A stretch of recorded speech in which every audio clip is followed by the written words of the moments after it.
Salam dan selamat malam Bapak. Perkenalkan, nama lengkap saya Damaris Meti, NIM 1734030024.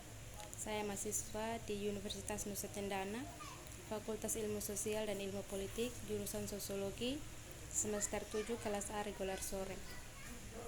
Di sini saya akan mempresentasikan judul buku review keempat tentang perpustakaan, masyarakat, dan sosial tanggung jawab yang dikarya oleh David Baker dan Wendy Evans. Dalam konteks ini, salah satu tantangan utama yang dihadapi saat ini adalah kesenjangan digital. Perpustakaan memiliki peran kunci dalam menjembatani kesenjangan yang signifikan yang masih ada di negara berkembang dan maju antara informasi yang dimiliki dan yang tidak dimiliki. Tantangan yang besar tentang penyediaan akses yang mudah, tanpa batas, informasi berkualitas, dan kemampuan pengguna untuk mengevaluasi dan memanfaatkannya secara efisien dan efektif. Pustakawan jelas memiliki peran kunci di sini, tidak hanya sebagai perantara antara sumber daya dan pengguna, tetapi sebagai fasilitator dan guru. Penguat peran perpustakaan sebagai sumber daya pendidikan dan budaya yang mendasar. Sebagai perkembangan digital telah mengubah cara pandang kita di perpustakaan sebagai gedung, jelas bahwa akan terus ada kebutuhan untuk tempat di mana orang dapat pergi untuk belajar, meneliti, dan belajar berinteraksi, bersosialisasi, dan menjalankan lebih banyak fungsi, beberapa di antaranya secara tradisional dikaitkan dengan perpustakaan, sementara yang lainnya lebih mirip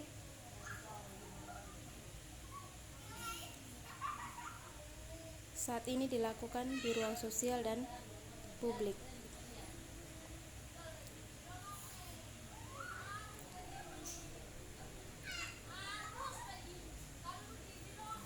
Perpustakaan dari semua jenis menghadapi masa depan yang tidak pasti. Menurut Peter pada tahun 2004 dan Grant pada tahun 2010.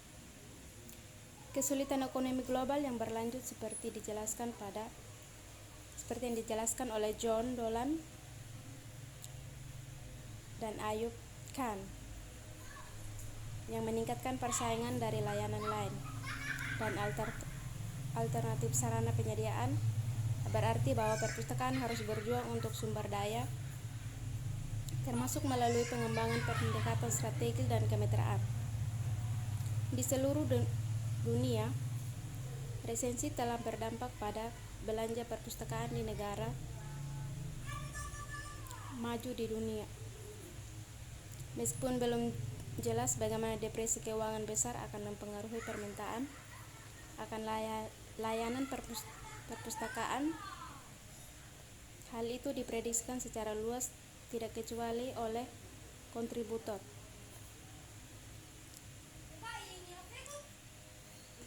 Yang menjadi poin penting dalam perpustakaan, masyarakat, dan sosial tanggung jawab, yang pertama adalah teknologi. Teknologi informasi dan komunikasi telah mendorong dan merevolusikan secara informasi yang dibuat, disimpan, diakses, dan dieksploitasi, antara lain menurut Derek Lau dan Sarah Potter.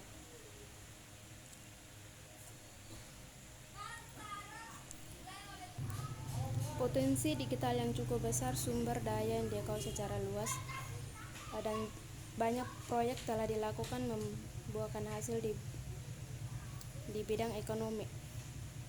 Konsekuensinya, perpustakaan telah diubah melalui penerapan teknologi, tapi mereka perlu diubah lebih lanjut jika mereka ingin terus menjadi kekuatan vital yang telah lama. Beberapa teknologi, misalnya perangkat seluler, dan jenis penggunaan internet, terutama di saat jejaring sosial belum sepenuhnya dieksploitasikan. Akses informasi atau dukungan pendidikan budaya sosial. Menurut Fakas pada tahun 2008 dan Ashraf tahun 2010, pada saat ini sudah ada pandangan yang jelas yang dipublikasikan hanya elektronik adalah jalan ke depan, meskipun tidak hanya satupun konsensus tentang bagaimana itu akan dicapai, sebagian karena kurangnya kejelasan tentang modal ekonomi dan kekayaan intelektual. Poin yang kedua, kesetaraan dan persamaan akses. Informasi selalu menjadi komoditas dasar, dan perpustakaan sudah sejak lama telah diandalkan untuk menyediakan prinsip akses bebas ke sumber daya, bahwa perpustakaan menyimpan adalah salah satu fondasi untuk masyarakat demokratis. Akses ke informasi lebih mudah dari sebelumnya, tetapi tidak untuk semua. Internet khususnya dapat memfasilitasi dan menghambat akses yang adil dan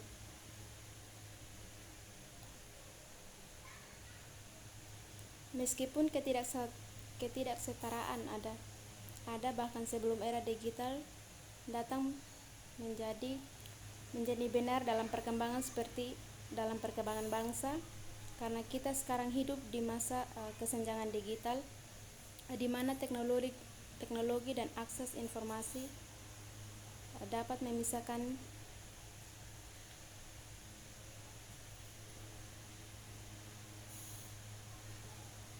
orang kaya dan miskin. Ada ketimpangan yang signifikan dari perpustakaan penyediaan secara global. Poin yang ketiga, nilai dan dampak. Pustakawan dan pengguna perpustakaan sebelumnya telah mengetahui kerangka baru dan pendekatan akan dibutuhkan yang memungkinkan pemangku kepentingan utama untuk menilai dan mengkonfirmasi nilai sebenarnya dari apa yang diusulkan dan ditawarkan dalam penyediaan, baik fisik maupun virtual. Dan secara keseluruhan, berbagai konteks politik, ekonomi, sosial, dan teknis.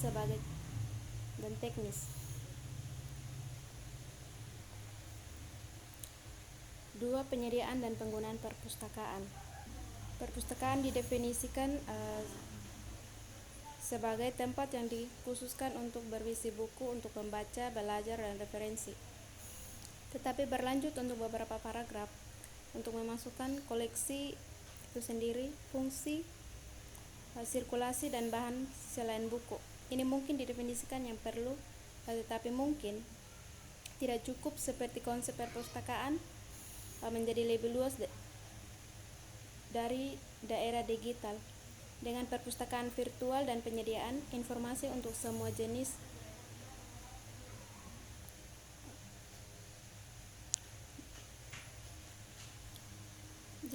semakin dilihat sebagai bagian dari apa perpustakaan itu dan yang dilakukan.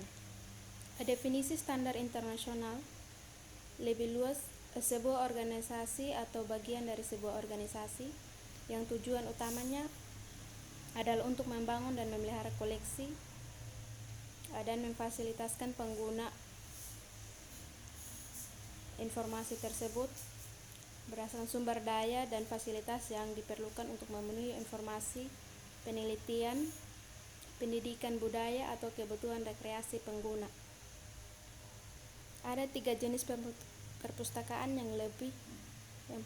yang pertama, perpustakaan umum, kedua, perpustakaan akademik, dan perguruan tinggi. Di luar sektor ini, angka lebih sulit.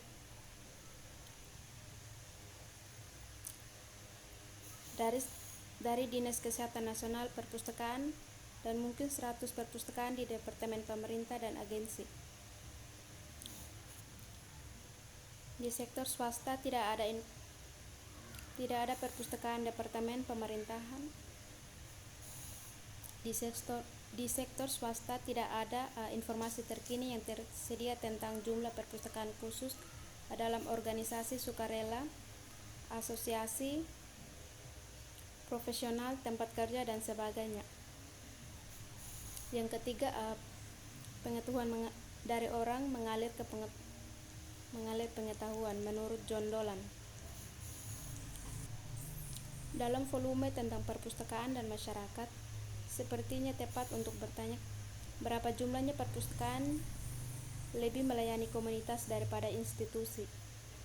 Penelitian diterbitkan pada bulan Maret tahun 2000 sebagai People Plus yang dilakukan pada akhir-akhir tahun 1990-an oleh tim yang dipimpin oleh Clara Nankinveld di School of Information belajar di University of Central Illinois yang disebut dengan Universitas Kota. Laporan tersebut mengamati bahwa sebagian besar perpustakaan Inggris bekerja sama yang telah dipimpin oleh pandangan praktis daripada ditentukan kebutuhan pengguna. Hal ini menyebabkan sikap defensif untuk bekerja sama dalam beberapa hal daerah dan di beberapa sektor perpustakaan. Demikian pula yang dimiliki oleh banyak pustakawan umum menyatakan keprihatinan tentang itu. Bukan peran mereka untuk mendukung banyak salinan buku, teks, atau materi khusus untuk lokal pembelajaran. People Plus adalah upaya pertama untuk menilai kegunaan yang dibuat orang, perpustakaan lintas sektor, dan alasan di balik pengguna. Namun fokusnya adalah orang-orang yang terlibat dalam pembelajaran. Peserta didik adalah kelompok yang signifikan pengguna perpustakaan ketiga sektor dalam survei.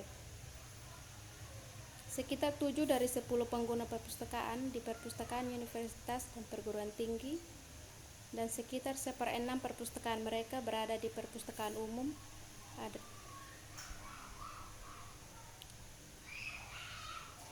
adalah perlu penuh waktu. People Plus diteliti selama tahun 1910 dan dipublikasikan oleh Bambang Revolusi Informasi dan Pembelajaran. Inovasi teknologi yang dimulai sekitar ini terus berlanjut dan berkolaborasi. Sharing teknologi memperbarui diri dengan kecepatan yang meningkat, kompleksitas, dan peluang. Lebih luas lagi, perubahan teknologi telah terjadi menyampaikan perubahan dalam infrastruktur yang menopang ekonomi dan setiap aspek cara hidup. Demikian hasil presentasi saya. Terima kasih.